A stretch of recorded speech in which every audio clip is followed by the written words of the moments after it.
যারা সমর্থক আছেন তাদের কাছেও আমরা বিনীতভাবে প্রার্থনা করছি, আমরা বাদারঘাট মন্ডলের পক্ষ থেকে আমাদের পশ্চিম ত্রিপুরা বিজেপি মনোনীত প্রার্থী বিপ্লব কুমার দেবের সমর্থনে আমাদের স্বচ্ছ সততার মূর্ত প্রতীক জনপ্রিয় জননেতা এই এলাকার ভোটদাতাদের কাছে, দেবতুল্য ভোটদাতাদের কাছে আমাদের প্রিয় মুখ্যমন্ত্রী স্বচ্ছ সততার মূর্ত প্রতীক শ্রী মানিক সাহাজি আপনাদের কাছে ভোট ভিক্ষা চাইছে।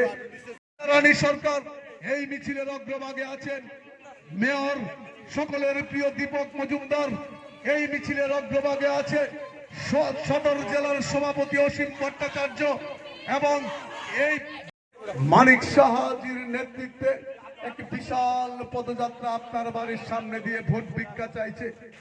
এক ত্রিপুরা শ্রেষ্ঠ ত্রিপুরা গঠন করার লক্ষ্যে, এক ভারত শ্রেষ্ঠ ভারত। মীনা রানী সরকার এবং মেয়র শ্রী অলিক মজুমদার এবং মন্ডল সভাপতি এবং সদর জেলার সভাপতি ত্রিপুরা শ্রেষ্ঠ ত্রিপুরা গঠন করতে পারেন এবং মোদিজির হাতকে শক্তিশালী করার লক্ষ্যে ইসবার 400 পার স্বপ্ন পূরণের লক্ষ্যে ভারতীয় জনতা পার্টির মনোনীত প্রার্থী বিপ্লব কুমার দেবজিকে ভোট দিন। মোর্চার সভাপতি এবং লড়াকু নেতা নবাদুল মনিক বিকি প্রসাদরা, আমি এই এলাকার আপামর জনসাধারণের কাছে, এমনকি যারা সারা জীবন লাল ঝান্ডা নিয়ে মিছিলের পর মিছিল হেঁটেছেন তাদের কাছেও আজ এই পদযাত্রা থেকে বিনীতভাবে আবেদন করছি, আমরা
ত্রিপুরা শ্রেষ্ঠ ত্রিপুরা গঠন করার লক্ষ্যে এই এলাকার যারা সব বুঝতেই পারছেন কি অবস্থা, উচ্ছ্বাস সবার মধ্যে, আমাদের কার্যকর্তাদের মধ্যে খালি অপেক্ষা করছে 19 তারিখ কবে আসবে আর ওইদিকে 26 তারিখ কবে আসবে।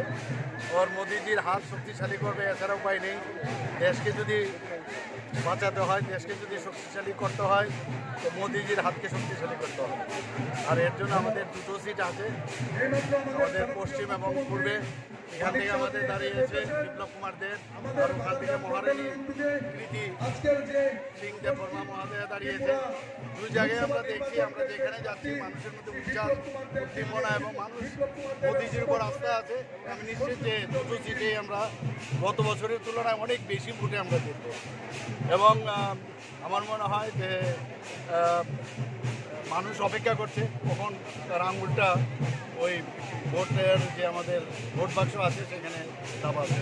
সবাই অপেক্ষা করছে এবং খুব ভালো মানুষ, আমরা যে কথাটা বলি মানুষের সাথে সম্পর্ক না, মানে সমর্থনও চাই, সমর্থনের জোয়ার আমি চারিদিকে দেখতে পাচ্ছি। স্যার, কালকে জনজাতি এলাকায় কালকে ডোর টু ডোর করলেন, জনজাতি এলাকা কীরকম রয়েছে? একই অবস্থা আমি বললাম, জনজাতি জাতি আমরা একসাথে এখন একাকার হয়ে গেছি। আমরা আগে আইপিএফটির সাথে আমাদের জোট ছিল, এখন আমাদের পিঁপড়ামতো একসাথে চলে এসছে। তো বিরোধীদের কাছে কোনো ইস্যুও নেই, কাজে যেহেতু ইস্যুও নেই, ত্রিপুরাতে তো কনফার্ম। আর প্রধানমন্ত্রীজি 370 একটা লক্ষ্যমাত্রা দিয়েছে বিজেপি একা। আমার তো মনে হয় 370ও পার হবে। আর এই আমাদের যে অ্যালায়েন্স পার্টনার আছে এনডিএ, তারা সবাই মিলে আমরা 400 টার্গেট, এর থেকে অনেক বেশি আসন সংখ্যা আমার মনে হয়। আমাদের যে 400 তার থেকে বেশিই হবে। স্যার, রামনগর কেন্দ্রে